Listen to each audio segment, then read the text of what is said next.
Linda Martinez walked slowly through the busy corridors of New Geneva Station. The space station was huge, with thousands of people from different planets living and working together. She wore simple brown pants and a plain white shirt. Her black hair was tied back in a simple ponytail. She carried an old leather bag over her shoulder. Linda worked as a data analyst at the Terraforming Research Center on the station. Every day, she took the public transport to work. The old buses were crowded and often broke down. She had saved money for 2 years to buy her own vehicle. Today was the day she would finally get one. She stopped in front of Stellar Motors, the biggest and fanciest car dealership on the station. The building was made of shiny metal and glass. Big holographic signs showed expensive hover cars floating in the air. The cars looked beautiful and fast. Linda took a deep breath and walked through the automatic doors. Inside the dealership, everything was clean and bright. The floor was made of polished marble that reflected the lights on the ceiling. Expensive hover cars sat on raised platforms like jewels in a museum. Soft music played from hidden speakers. The air smelled like expensive perfume. Several alien customers walked around looking at the cars.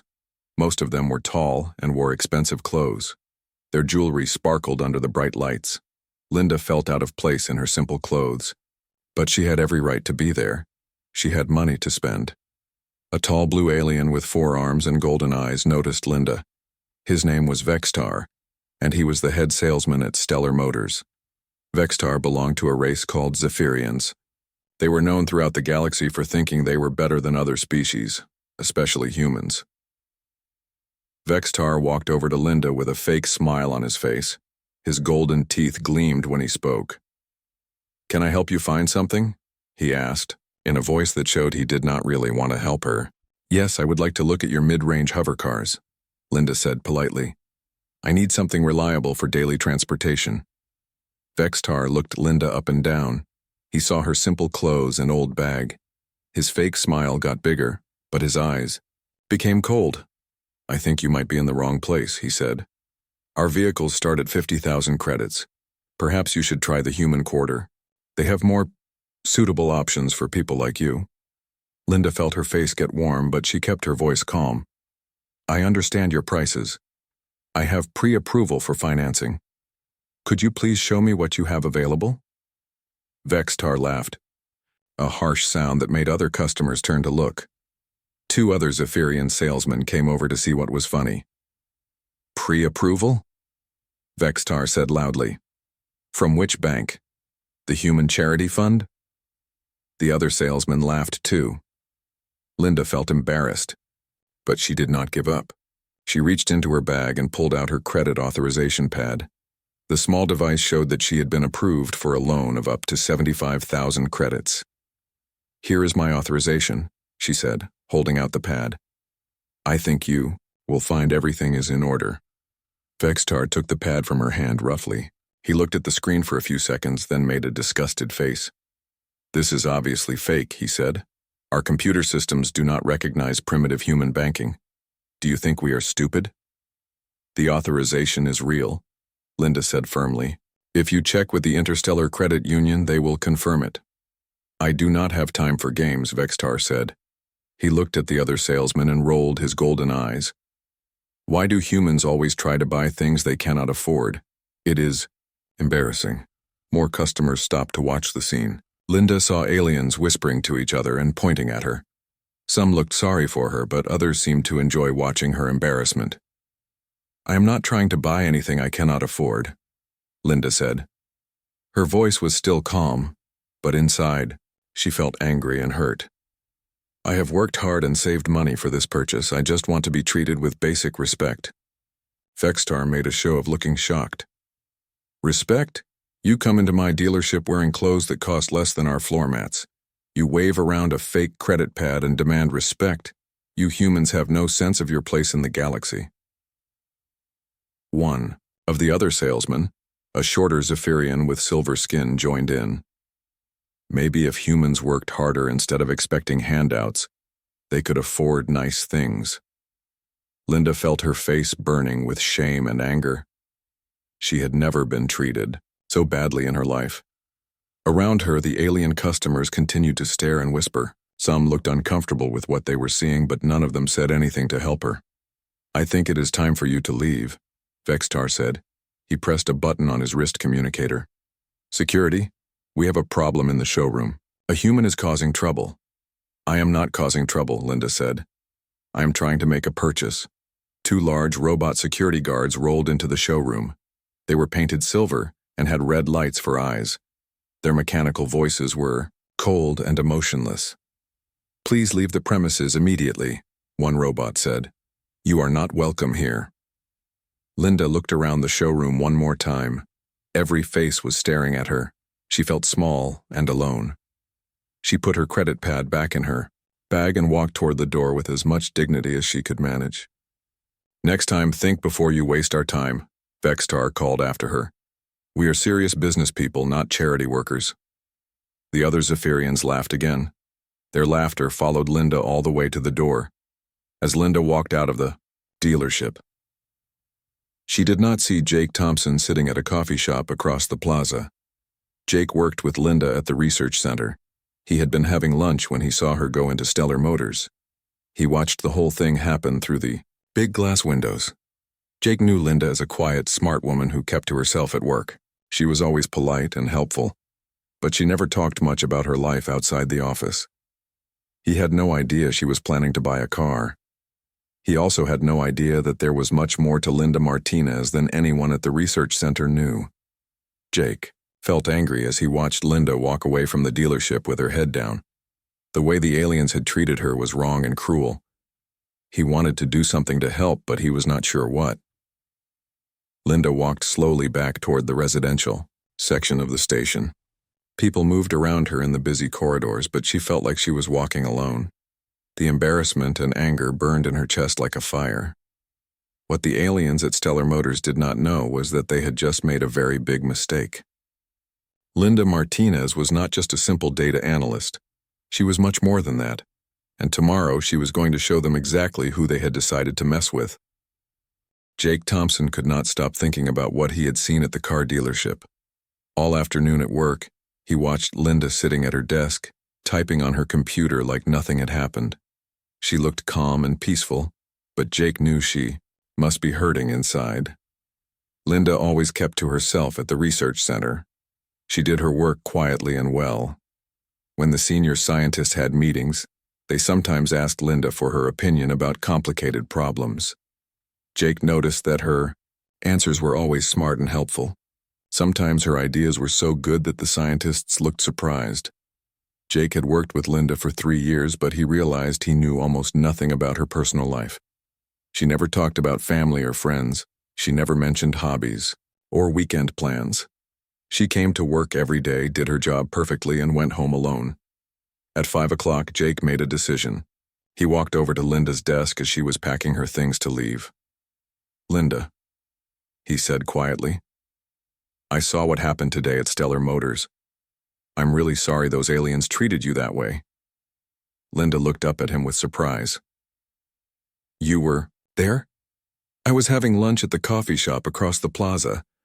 I saw the whole thing through the window." Jake felt angry again just thinking about it. "The way they treated you was terrible. We should report them to station security for discrimination."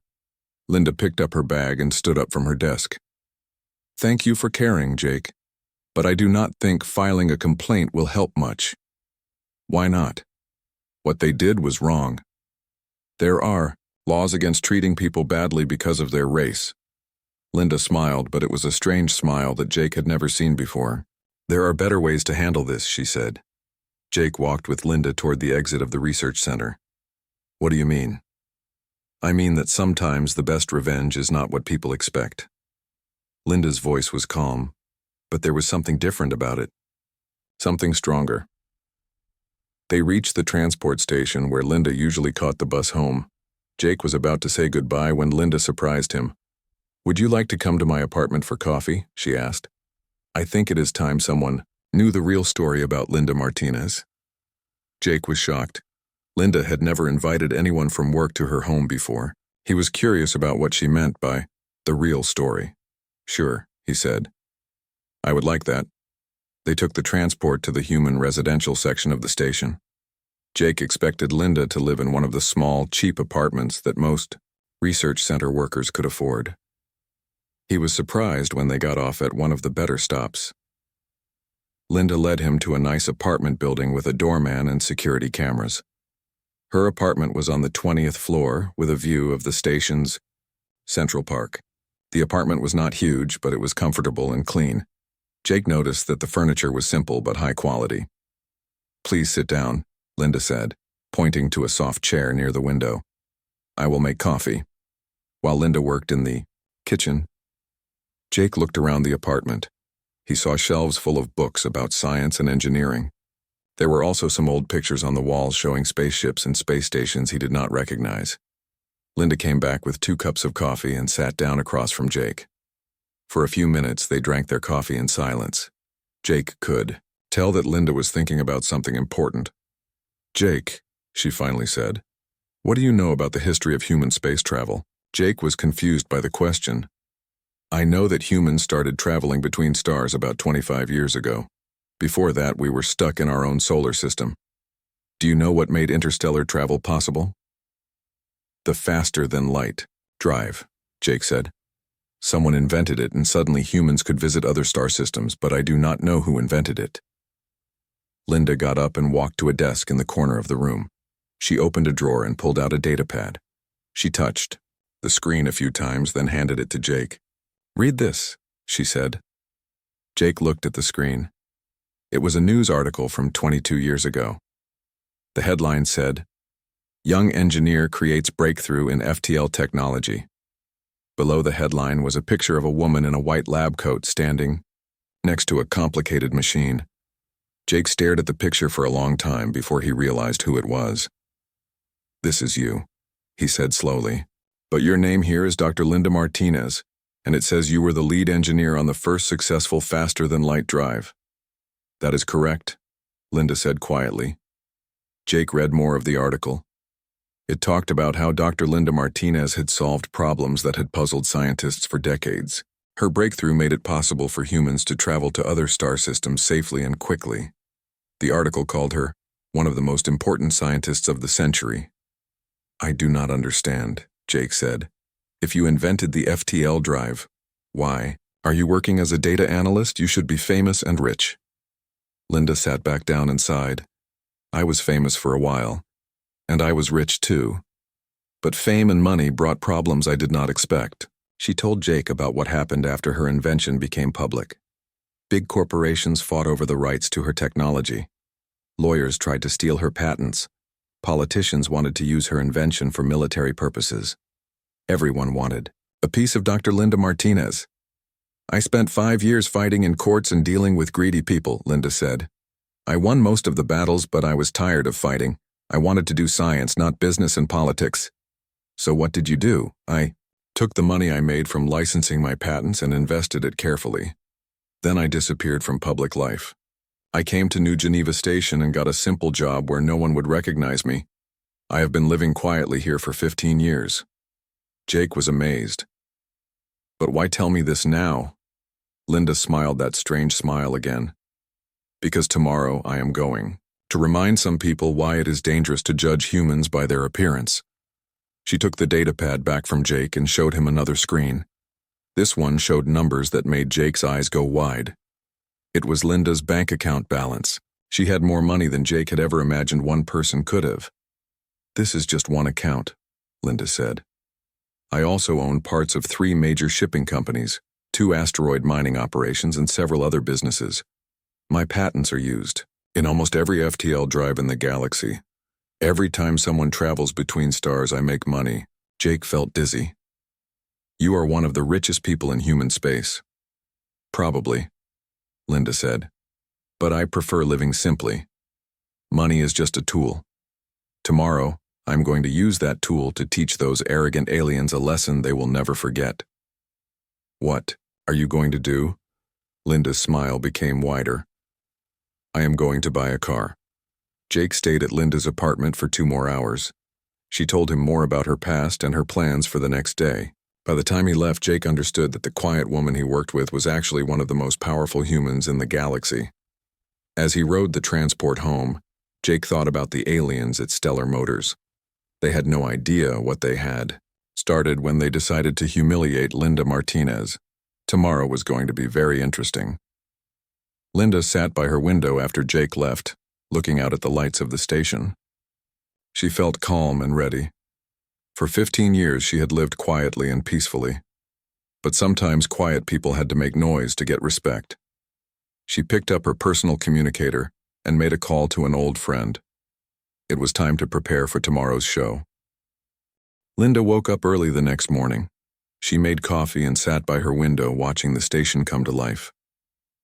Ships arrived and left the docking bays. People hurried through the corridors to start their day. Everything looked normal, but today would be anything but normal. She picked up her personal communicator and made her first call. The device connected to a ship that was 3 days away from New Geneva Station. "Captain Steve Rogers speaking," said a friendly voice. "Hello, Steve. This is Linda." There was a pause, then excitement in Steve's voice. "Linda, it has been too long. How are you?" "I am well, thank you." "Steve, I need a favor." Steve Rogers had been Linda's business partner 20 years ago when she first invented the FTL drive. He had helped her start her first company and had become very rich because of her technology. Now he owned a fleet of cargo ships that traveled all over the galaxy. "Anything for you, Linda. What do you need?" Linda explained what had happened at the car dealership.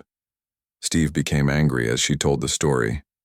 "Those blue idiots do not know who they messed with," Steve said. "What can I do to help?" "I need you to make some calls for me. Contact the luxury car manufacturers in human space. Tell them there might be an opportunity to open a dealership on New Geneva Station. Consider it done. Anything else?" "Yes.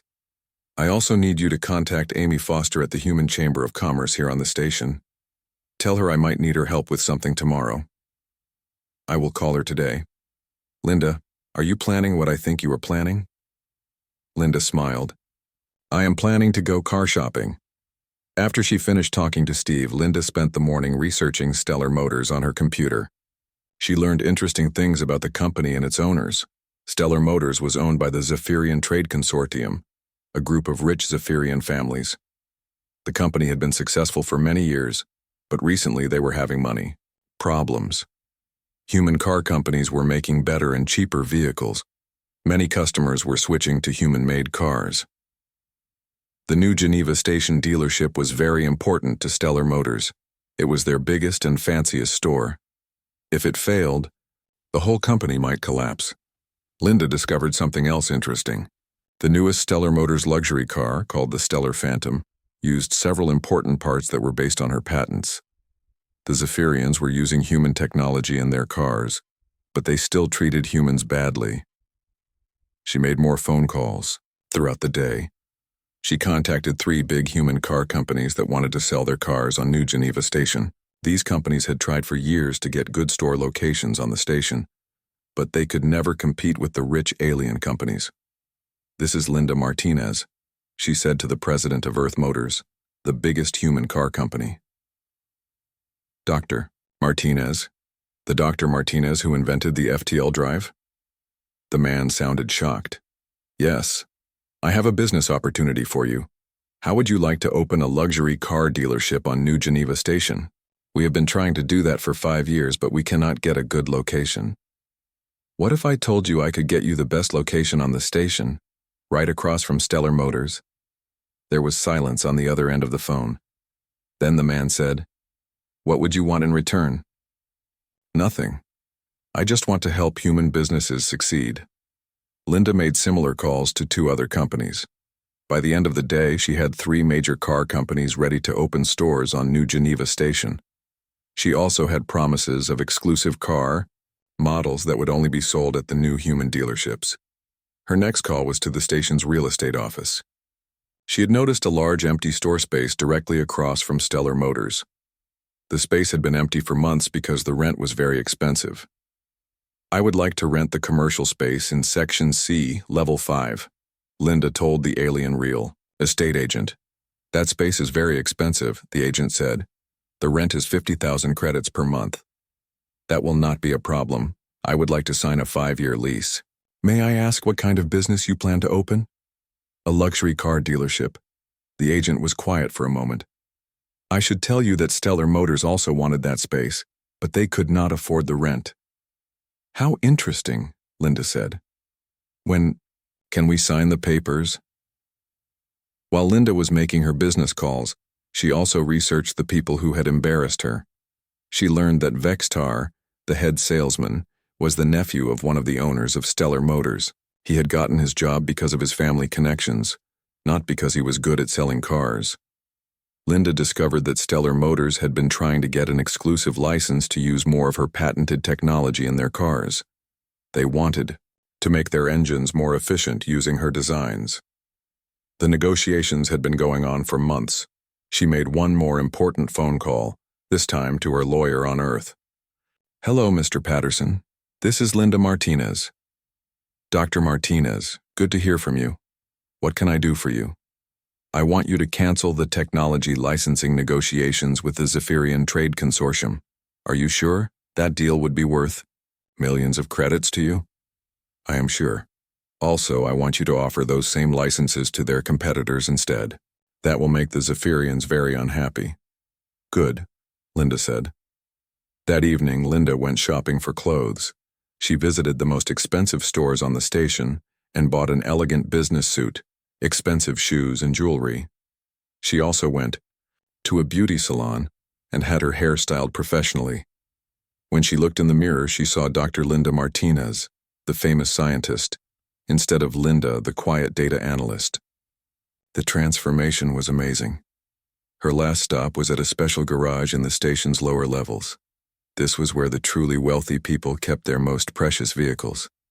Linda had stored something there 15 years ago, and tomorrow it would finally see daylight again. The garage manager, an old human man named Bob Kelly, was surprised to see her. Dr. Martinez, I was wondering when you would come for your car. Tomorrow, Bob. Is she ready? Bob smiled and pressed a button. A section of the floor rose up, revealing Linda's most prized possession. It was a restored Rolls Royce Phantom 7 from Earth, built in the early 21st century. The car was black and shiny, with chrome details that gleamed under the lights. It was one of only a few dozen such cars that still existed in the galaxy. She is beautiful, Bob said. I have kept her in perfect condition, just like you asked. Thank you, Bob. Tomorrow she will remind some people that humans know how to build things that last. Linda went home that night feeling excited and nervous. Tomorrow would be the day she stopped being invisible. Tomorrow the people who had laughed at her would learn that Linda Martinez was not someone they should have made angry. She set her alarm clock and went to bed early. Tomorrow was going to be a very big day, and she wanted to be ready for it. Linda woke up at 6 in the morning. She felt calm and ready for what was about to happen. She put on her expensive new business suit, which was dark blue and perfectly fitted. She wore her new jewelry and styled her hair the way the salon had shown her. When she looked in the mirror, she hardly recognized herself. At 8 o'clock, she called Jake Thompson. Jake, I will not be coming to work today. I have something important to do. Is today the day? Jake asked. He sounded excited. Yes. If you want to watch, be at the coffee shop across from Stellar Motors at 10 o'clock. I would not miss it for anything. Linda took the transport to the lower garage where her car was waiting. Bob Kelly was already there, polishing the chrome on the Rolls Royce. She looks perfect, Bob, Linda said. Thank you for taking such good care of her. It was my pleasure, Dr. Martinez. This car is a piece of history. Are you sure you want to drive her through the station? People will stare. That is exactly what I want, Linda said. At 9:30, Linda drove her car out of the garage. The Rolls Royce moved silently through the station corridors on its hover pads. The car was designed to work in space stations as well as on planets. Its black paint was so shiny that people could see their reflections in it. People stopped walking and stared as Linda drove past. Some took pictures with their communicators. Others pointed and whispered to their friends. The car was so beautiful and rare that even aliens who had never seen an Earth car before knew it was something special. Linda had arranged for 3 other vehicles to follow her. The first was driven by Jake Thompson, who had borrowed a fancy hover car from a friend. The second was driven by Amy Foster from the Human Chamber of Commerce. Amy had agreed to help Linda without asking too many questions. The third car carried two men in black suits who were pretending to be security guards. They were actually actors from the station's entertainment district who Jake had hired. The small convoy moved slowly through the station toward Stellar Motors. More and more people noticed them and started following. By the time they reached the main shopping area, there was a crowd of curious onlookers walking behind the cars. Linda parked her Rolls Royce directly in front of Stellar Motors. The other cars parked nearby. She sat in her car for a moment, looking at the dealership through her windshield. Through the big windows, she could see Vextar inside, talking to a customer. Amy Foster got out of her car and walked over to Linda's window. "Are you ready for this?" Amy asked. "I have been ready for 24 hours, Linda replied. Linda stepped out of her car. She moved with confidence and grace, like someone who was used to being in charge. The crowd that had followed her grew larger as people realized something interesting was about to happen. The news reporters on the station had heard about the unusual convoy. Several of them arrived with their cameras and recording equipment. They did not know who Linda was yet, but they could tell that someone important had arrived at Stellar Motors. Linda walked toward the dealership entrance. Amy walked beside her, carrying a briefcase and looking very professional. The two fake security guards followed a few steps behind. Jake watched from the coffee shop across the plaza, just like he had promised. Inside Stellar Motors, Vextar was showing a hover car to a wealthy Altarian customer. The Altarian was considering buying 3 cars for his family. It would be a very large sale, and Vextar was working hard to close the deal. One of the other Zephyrian salesmen, the silver-skinned one named Zarketh, noticed the crowd gathering outside. He looked through the window and saw the beautiful, black car parked in front of their store. "Vexitar," he said, "you need to see this." Vexitar looked annoyed at being interrupted. "I am busy with a customer. There is a crowd outside and someone just parked an incredibly expensive car in front of our store. I think they want to buy something." The Altarian customer also looked out the window. His eyes went wide when he saw the Rolls Royce. "Is that a genuine Earth Rolls Royce Phantom?" the Altarian asked. "I have only seen pictures of such cars. They are incredibly rare." Vextar finally looked outside. He saw the crowd, the cameras, and the beautiful black car. He also saw a woman in an expensive suit walking toward his store. The woman looked familiar, but he could not quite remember where he had seen her before. "I should greet this customer," Vextar said to the Altarian. "Please excuse me for a moment. A car like that suggests someone with serious money to spend." Vextar walked toward the entrance of the dealership. Other salesmen and customers followed him, curious about what was happening. Even the dealership manager, a fat Zephyrian named Mordek, came out of his office to see what was causing the excitement. Linda reached the entrance just as Vextar opened the door. For a moment, they looked at each other. Vextar's golden eyes narrowed as he tried to remember where he had seen this elegant woman before. "Welcome to Stellar Motors," Vexitar said in his smoothest sales voice. "I am Vexitar, the senior sales consultant. How may I help you today?" Linda smiled. It was not a friendly smile. "Hello, Vexitar. I am here to look at cars. I need to buy quite a few vehicles for my employees." Something about Linda's voice made Vextar feel uncomfortable, but he could not figure out why. He was distracted by the thought of a large sale and the impressive car parked outside. "Of course. How many vehicles are you thinking of purchasing?" "Oh, I would say about 40 cars. All from your luxury line." Vextar's eyes lit up with greed. 40 luxury cars would be the biggest sale in the dealership's history. His commission alone would make him rich. 40 vehicles. That is wonderful. "May I ask what kind of business you run that requires so many luxury cars?" "I run several businesses," Linda said. "But let me look at what you have available before we discuss details." The crowd outside had grown even larger. News reporters were setting up their cameras and preparing to broadcast live. Word was spreading through the station that something big was happening at Stellar Motors. Inside the dealership, More customers and salesmen gathered around to listen to the conversation. Everyone wanted to see who owned the amazing car outside and who was planning to buy 40 luxury vehicles. Linda walked into the showroom with Amy beside her. She looked around at the hover cars on display, but her expression was not impressed. "These are your luxury models?" Linda asked. "Yes," Vextar said proudly. "These are the finest vehicles in the galaxy. Each one is handcrafted by Master Zephyrian engineers." Linda walked over to the most expensive car in the showroom. It was silver and blue with flowing lines and a price tag of 80,000 credits. "Tell me about this one," she said. Vextar launched into his sales speech describing the car's features and performance. But as he talked, Linda began pointing out problems with the vehicle. She mentioned that the engine design was outdated, that the materials were not as good as they could be, and that the technology was at least 5 years behind what human manufacturers were producing. Vextar became frustrated as Linda found fault with every car he showed her. Worse, everything she said was technically correct.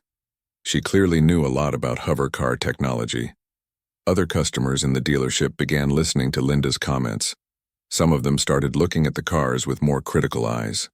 A few began asking Vextar questions about the problems Linda had pointed out. The situation was not going the way Vextar had expected. This was supposed to be the biggest sale of his career, but instead this woman was making his cars look bad in front of other customers. "I am sorry you are not impressed with our vehicles," Vextar said, trying to keep his voice polite. "Perhaps you could tell me what you are looking for and I can find something more suitable." Linda smiled again. This time her smile was even less friendly than before. "What I'm looking for," she said in a voice loud enough for everyone in the showroom to hear, "is a dealership that treats all customers with respect, regardless of how they look or where they come from." Vextar felt a chill run down his spine. Something about this situation was very wrong, but he still could not figure out what it was. Vextar stared at Linda for a long moment. Her words about respect and how customers looked made his stomach feel strange. There was something familiar about this woman's voice, but he could not place it. "I am sorry if you feel we do not treat customers with respect," Vextar said carefully. "At Stellar Motors, we value all of our clients equally." Linda laughed. It was not a happy laugh. "Do you really? That is interesting, because yesterday you told me that humans have no sense of their place in the galaxy." Vextar's golden eyes went wide. Suddenly he remembered where he had seen this woman before. Yesterday, she had been wearing cheap clothes and carrying an old bag. Today she wore an expensive suit and arrived in a car worth more than his yearly salary. But it was the same person. "You," he whispered. "Yes, me," Linda said loudly. "The poor human who was not good enough for your dealership. The woman with the fake credit pad who dared to waste your precious time."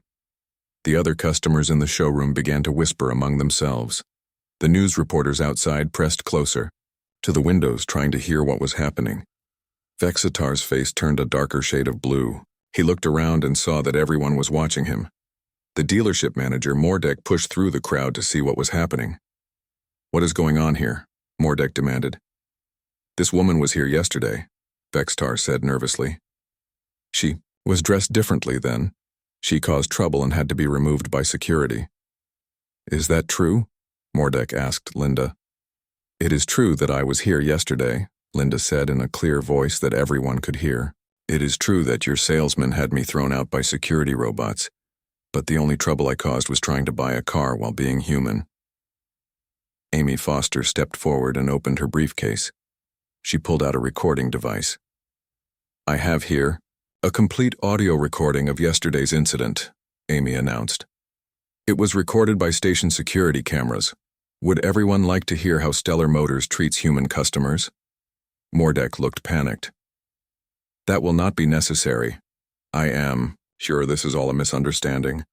"Oh, it is not a misunderstanding," Linda said. She walked over to the most expensive car in the showroom and ran her hand along its sleek surface. "This is your newest model, the Stellar Phantom, is it not?" "Yes," Vextar said weakly. "Interesting name. Tell me, what kind of engine does it use?" Vextar looked confused by the question. It uses our latest quantum fusion drive, of course. And where did the design for this quantum fusion drive come from? Our engineers developed it. Linda smiled. Actually, your quantum fusion drive is based on patents held by Martinez Interstellar Technologies. The gravity stabilizer system is also based on Martinez patents. So is the navigation computer and the life support recycling system. The crowd in the showroom was listening carefully now. Several alien customers looked interested to learn more about the technology in the cars they were considering buying. Who is Martinez Interstellar Technologies? Asked the Altarian customer, who had been talking to Vexitar earlier. Linda reached into her purse and pulled out a business card. She handed it to the Altarian. I am Martinez Interstellar Technologies, she said. The Altarian looked at the card, and his face went pale. You are Dr. Linda Martinez, the inventor of faster-than-light travel? That is correct. A shocked silence fell over the dealership. Even the news reporters outside stopped talking and stared through the windows. Mordek stepped forward. Dr. Martinez, if I had known who you were yesterday, this never would have happened. Please accept my apologies for the way you were treated. Would it have made a difference? Linda asked. If I had been a poor human with no money and no fame, would I have deserved to be treated with respect? Mordek did not answer. Linda continued talking, her voice carrying throughout the showroom. Yesterday, your salesman told me that humans have no sense of their place in the galaxy. He said I should go to the human quarter where more suitable transportation might be available. He called my credit authorization fake without even checking it. She turned to look at Vextar, who was trying to hide behind another salesman. You laughed at me. You made jokes about human charity funds. You had me thrown out of your store like I was garbage. Vextar's voice was barely a whisper. I did not know who you were. That is exactly the problem, Linda said. You did not know who I was, so you decided I was nobody important. You looked at my clothes and decided what kind of person I must be. One of the alien customers, a tall Rigelian diplomat, spoke up. Dr. Martinez, your inventions have benefited all of our civilizations. The way you were treated here is shameful. Other customers began nodding and murmuring agreement. Several of them looked angry at Vextar and the other salesman. Linda walked to the center of the showroom where everyone could see her clearly. I came here today to buy 40 vehicles for my employees, she announced. The sale would have been worth about 2 million credits, but I have changed my mind. Mordek looked like he might faint. Dr. Martinez, please. We can work something out. Vextar made a mistake, but it was not just Vextar. Linda interrupted. Your other salesman laughed too. Your security system threw me out without question. This was not one person's mistake. This was your company's attitude toward humans. She turned to address the crowd of customers and reporters. Instead of buying from Stellar Motors, I have decided to open my own car dealership right here on New Geneva Station. It will feature the finest vehicles made by human manufacturers. We will treat all customers with dignity and respect, regardless of their species or appearance. The crowd began talking excitedly. Several customers immediately expressed interest in the new dealership. Amy Foster stepped forward again. The new dealership will open next week in the premium retail space directly across the plaza. We will offer exclusive models that cannot be found anywhere else in this sector of the galaxy. We will also offer special financing for human colonists and fair trade agreements with allied species, Linda added. Mordek pushed through the crowd toward Linda. Dr. Martinez, please reconsider. We need your business. The licensing deal we have been negotiating. What licensing deal? Linda asked, innocently. The agreement for expanded use of your FTL technology in our vehicles. We have been working on it for months. Linda smiled. Oh, that deal. I canceled it this morning. I have given those licenses to your competitors instead. Mordek's face went completely white. Without the new technology licenses, Stellar Motors would fall further behind human car companies. The loss of Linda's business and the licensing deal might destroy the company. You cannot do this to us, Vextar said suddenly. He pushed forward, looking desperate and angry. This is not fair. How are we supposed to know you were important? Linda looked at him with cold eyes. You were supposed to treat me like a person regardless of whether I was important or not. Every customer deserves basic respect and courtesy." She turned and began walking toward the exit. Amy and the fake security guards followed her. "The new dealership will have a grand opening next week," Linda announced as she reached the door. "Everyone is invited to see what real customer service looks like." As Linda walked out of Stellar Motors, the crowd of customers began following her. Many of them wanted to ask questions about the new dealership. The news reporters rushed outside to interview her. Vextar and Mordek were left standing in their showroom, watching their customers walk away. In one day, they had lost the biggest potential sale in their history, their most important technology licensing deal, and their reputation on the station. Linda got into her Rolls Royce and drove away slowly.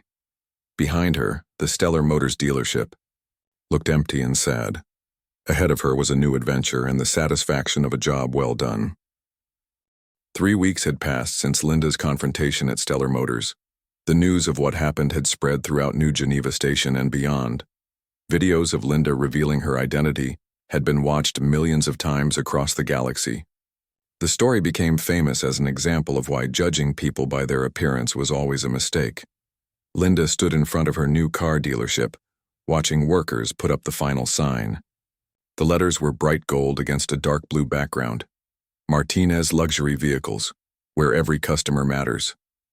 The store was 3 times larger than Stellar Motors and located in the best spot on the station's main shopping plaza. Jake Thompson walked up beside her carrying 2 cups of coffee. "Hard to believe it has only been 3 weeks, he said, handing Linda a cup. "Time moves quickly when you have a goal," Linda replied. She was dressed in her simple work clothes again, having returned to her quiet lifestyle after the excitement of opening day. The opening day had been incredible. Thousands of people came to see the new dealership. Linda had displayed 20 different models of luxury vehicles, all made by human companies. The cars were beautiful, advanced, and cost less than the alien vehicles they competed with. Captain Steve Rogers had arrived from Earth with the first shipment of cars just in time for the opening. He brought vehicles that had never been seen outside of human space before. The most popular was a new model called the Terra Nova, which could travel on planets, in space, and underwater. Amy Foster had organized everything perfectly.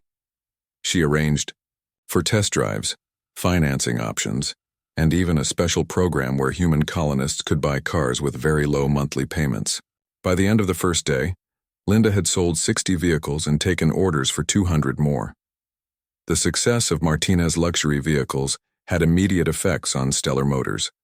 Within a week of Linda's new dealership opening, half of Stellar Motors customers had canceled their orders and switched to human-made cars. The Zephyrian dealership was forced to lay off most of their salesmen and was rumored to be closing soon. "Look at that," Jake said, pointing across the plaza. Linda looked and saw Vextar walking out of the nearly empty Stellar Motors building. He was carrying a box of his personal belongings. Even from far away, Linda could see that he looked sad and defeated. "He lost his job yesterday," Jake said. "I heard that Mordek fired him and blamed him for everything that happened." Linda watched Vextar walk slowly through the plaza. Part of her felt sorry for him, but she remembered how he had treated her and how he had laughed at her embarrassment. "Actions have consequences," she said quietly. A group of young human children ran past Linda and Jake, heading toward the new dealership. Linda had set up a small museum inside the store, where people could learn about the history of human transportation. The children loved looking at pictures of the first cars from Earth and learning how humans had gone from horses to starships in just a few hundred years. "Dr. Martinez," called a familiar voice. Linda turned and saw the Altarian diplomat who had been at Stellar Motors on the day of her confrontation. He was walking toward her with a smile on his face. "Mr. Velteran," Linda said, "how are you enjoying your new car?" "It is wonderful. Much better than anything Stellar Motors was selling. I wanted to thank you again for the special trade-in program you arranged." Linda had created a program where customers who had bought cars from Stellar Motors could trade them in for human vehicles at very good prices. It was another blow to the Zephyrian company. but Linda felt it was important to help people who had been overcharged for inferior products. "I am glad you are happy with your purchase," Linda said. "I also wanted to tell you that the Altarian government is very interested in licensing your FTL technology for our new space exploration program. When would be a convenient time to discuss this? Please contact my office next week. We can set up a meeting." After Mr. Veltarin left, Linda and Jake walked through the dealership. Even though it was a weekday afternoon, there were dozens of customers looking at cars and talking to salespeople. Linda had hired a diverse staff that included humans, Altarians, Rigelians, and even a few friendly Zephyrians who disagreed with their government's policies. "Ma'am," said one of her salespeople, a young human woman named Betty Collins. "The family from the mining colony wants to finalize their order for 5 vehicles. They are very excited about the payment plan you approved for them." "Excellent. Make sure they get the extended warranty at no extra cost." Linda had made it a policy that families and small businesses always got the best deals possible. She was not trying to make the most money from each sale. Instead, she wanted to build long-term relationships with customers and help the human community grow stronger. In the back office of the dealership, Amy Foster was working on plans for 3 more Martinez luxury vehicle stores. The success on New Geneva Station had attracted attention from other space stations and colonies. Everyone wanted a human car dealership that treated customers fairly. "Linda," Amy said when she saw her, "I just got a call from the governor of the Centauri colony. They want us to open a dealership there as soon as possible. They are offering us free land and tax breaks for the first 5 years. That sounds like a good opportunity. What do you think?" "I think we should do it. We could help a lot of human families there get reliable transportation," Linda nodded. "Set up a meeting with their representatives." As the day ended, Linda walked back to her apartment in the residential section. She took the same public transport she had always used. She wore the same simple clothes she had worn for 15 years. To most people on the station, she looked like any other working person heading home after a long day. But Linda was not the same person she had been a month ago. She had learned that sometimes quiet people needed to make noise to create change. She had discovered that her wealth and knowledge could be used not just for her own comfort, but to help others and fight injustice. The next morning, Linda went back to her job at the Terraforming Research Center. Her colleagues welcomed her back with curiosity and respect. Everyone on the station knew her story now, but she asked to be treated the same as always. "How does it feel to be famous?" asked Dr. Ryan Murphy, one of the senior scientists. "Fame is not important," Linda said. "What matters is that people are being treated better now." Linda worked at her desk, analyzing data and solving problems just like she had done for 15 years. But now she also had meetings with business partners, reviewed plans for new dealerships, and approved special programs to help human communities throughout the galaxy. During her lunch break, Linda walked past Stellar Motors. The building was empty now, with "For Rent" signs in the windows.